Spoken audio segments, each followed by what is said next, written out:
एक गुरु शिष्य चले जा रहे थे।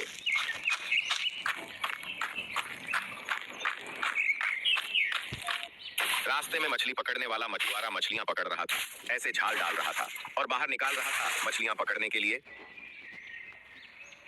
और तड़फ तड़फ के मछलियां मर रही थीं और कुछ कांटे डाल रहा था। कांटे में कुछ मांस का छोटा टुकड़ा लगाकर कांटे से भी मछलियां पकड़ रहा था और वो खाने के लिए मछलियां उसमें फंस जाती थीं और वो उसे बाहर पटक देता था। पटकते ही वो तड़फ तड़फ के मर रही थी। अब उस शिष्य ने पूछा, है गुरुदेव, ये जो प्राणी इतनी हिंसा कर रहा है, इसका क्या फल मिलेगा और कब मिलेगा? क्या होगा इसका? क्या इसको पाप नहीं लगेंगे? अब गुरु बोला, बेटा फिर बताऊंगा इसकी बात, इसका उत्तर फिर कभी दूंगा। अभी आ जा मेरे साथ।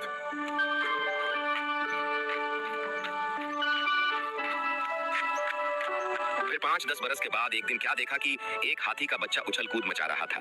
उछल कूद मचाता मचाता वो दो पेड़ों के बीच में फंस गया। उछल कूद करने के चलते वो दो पेड़ साथ में थे, उनके बीच में फंस गया और फिर वो खींचातानी करते करते बड़ी मुश्किल से उसमें से निकल तो गया, पर छिल गया सारा। उसके ऊपर की खाल छील गई रगड़ खाने की वजह से और उसमें सारे में कीड़े पड़ गए। पूरे शरीर को कीड़े खा रहे हैं बिना गिनती के और वो चिल्लाता चिल्लाता जा रहा था। और एक दिन वही वो दोनों गुरु और चेला जा रहे थे। अब उस शिष्य ने पूछा,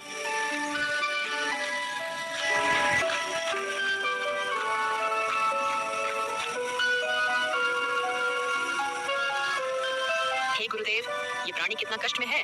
इस प्राणी का कौन सा ऐसा पाप है जो इसके आड़े आ गया है? तब गुरुदेव ने कहा, बेटा ये वही मछुआरा है जो तब मछुआरा था और मछलियां पकड़ रहा था और वो तड़फ तड़फ के मर रही थी। ये हाथी का बच्चा जो है ये वो मछुआरा व्यक्ति है और ये जो सारी वो मछलियां थी वो अब ये कीड़े हैं जो अब उसको नोच नोच के खा रही हैं। इसलिए कबीर परमेश्वर जी कहते हैं, मनुष्य जन्म 84 लाख योनियों के बाद एक बार ही मिलता है।